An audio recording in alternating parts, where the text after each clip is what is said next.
Сиз чынында эле премьер-министр болчусуз убагында экинчи киши биздин мамлекетте.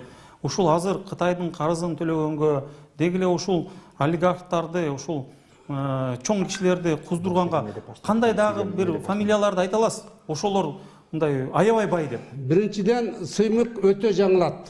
Кустурам деп. Кустурганга акысы жок. Мамлекет өзү эгерде жеген болсо, коррупцияга катышкан болсо, өзүнүн структуралары бар. Мына ошолор гана талап кыла алышы мүмкүн.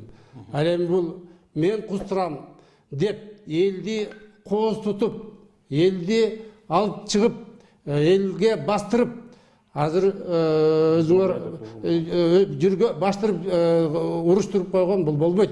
Бул элди бири-бирине кагылыштырганга чоң коррупционерлердин бир 5 фамилиясын мен айта албайм, айтпайм. Мен билбейм.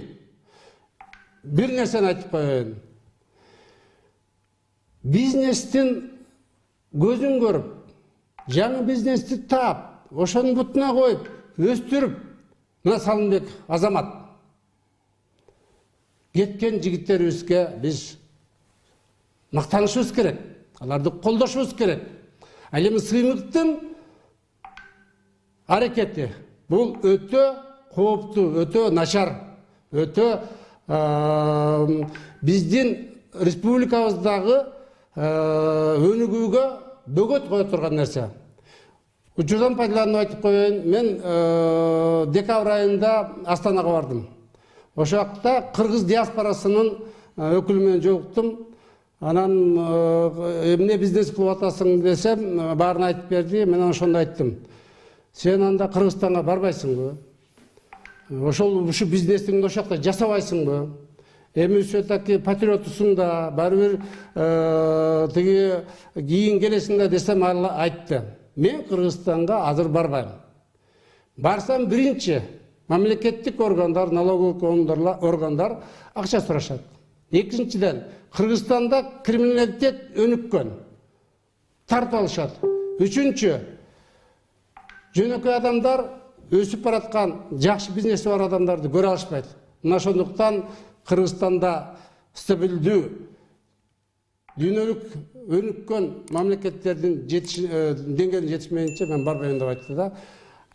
Сыймык болсо, мен билбейм.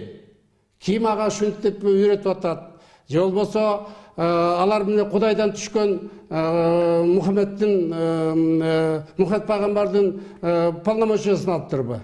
Андай кылганга туура эмес. Мен ачык айтып коеюн. Экс-премьер-министр катары ачык айтып коеюн. Ким кандай бизнес жасаганын жасаса, өнүктүрүп кетсе, рахмат айтыш керек. Анан дагы бир айтып коеюн. Мына Жумалиев бир дагы жолу бизнес жасабаган деп. Мен айттым башында кандай эле, анан 2005 жылдан 2006 жылдан 2015 жылдан депутаттыкка чейин ошол жылдын ичинде 4 чоң производствону киргиздим. Дагы бир Кытай менен ошол Кумтөрдөгү жана Сталин шаар барбы? Ошолорду жасап атабыз. Сиз сөзүңүзгө таянсак, ушундай демилге көтөрүп чыккан өзү туура эмес деп айтып атасызбы, туурабы? Мен айтам, тийиштүү, туура эмес. Коррупционерлер жоопко тартылсын. Коррупционер болсо, барбы негизи коррупционерлер бизде? Эми мындай да, коррупционер деген сиздин оюңузча барбы? Мен айтып, мен сага анда түшүндүрүп коеюн. Коррупция деген уюшкандык менен мамлекеттик бюджеттик акчаны мен билем аны. Жакшы билем аны. Урдап алгандарды, коррупция дейт. Коррупционерлер барбы? Мен билбейм. Кыргызстанда мен жашайбы? Мен өзүм үчүн жооп берем. Өзүм үчүн жооп берем.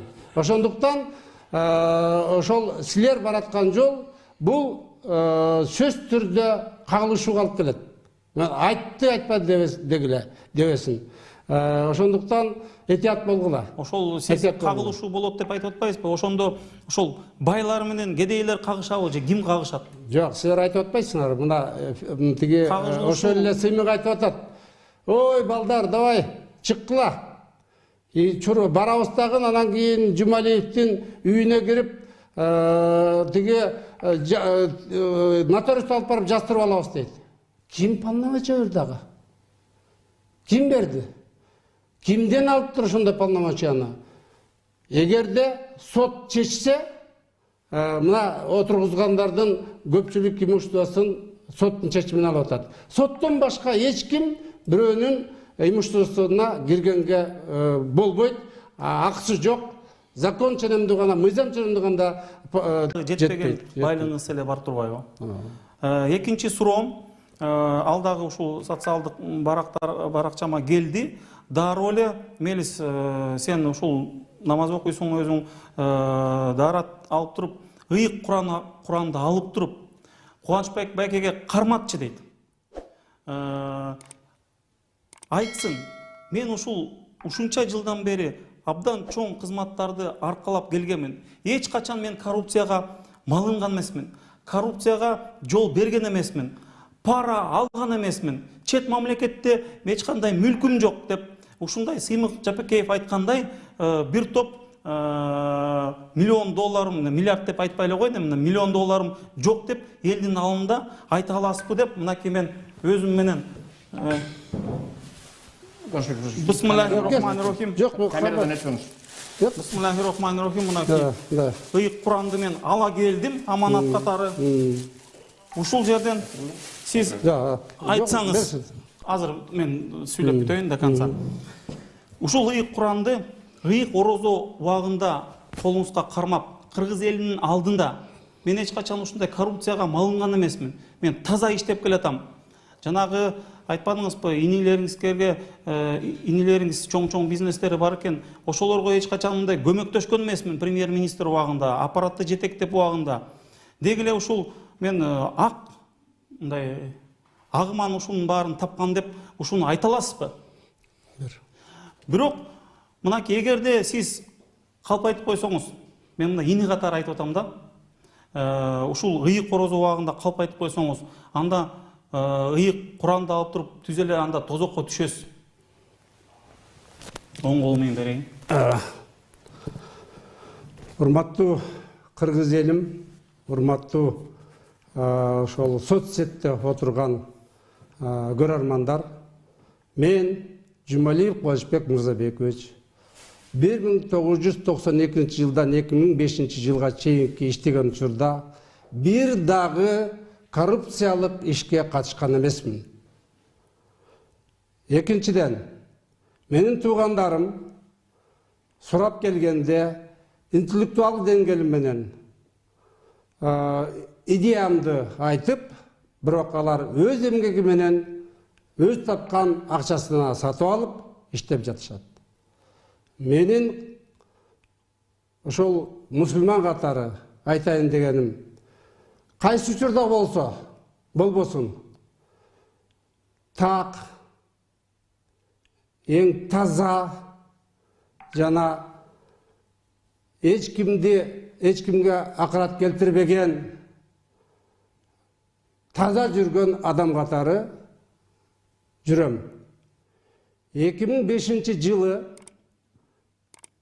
белгилүү окуядан кийин көпчүлүк мамлекеттик кызматкерлер чет мамлекетке качып кетишкен. Мен ошол учурда жакшылап анализдеп туруп,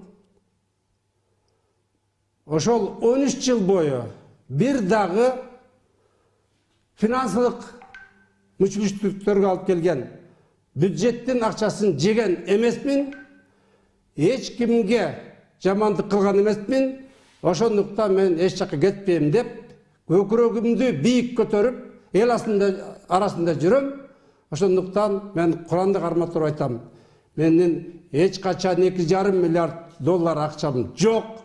Андайды апыртып жаткан, ошол эгерде Кудай болсо, ошол Сыймык мындан кийин айтпай жүрсүн. Уят болот. Коррупцияга аралашкан эмессиз эч качан? Коррупцияга эч качан аралашкан эмесмин. 1 миллион доллардан ашык байлыгыңыз жок.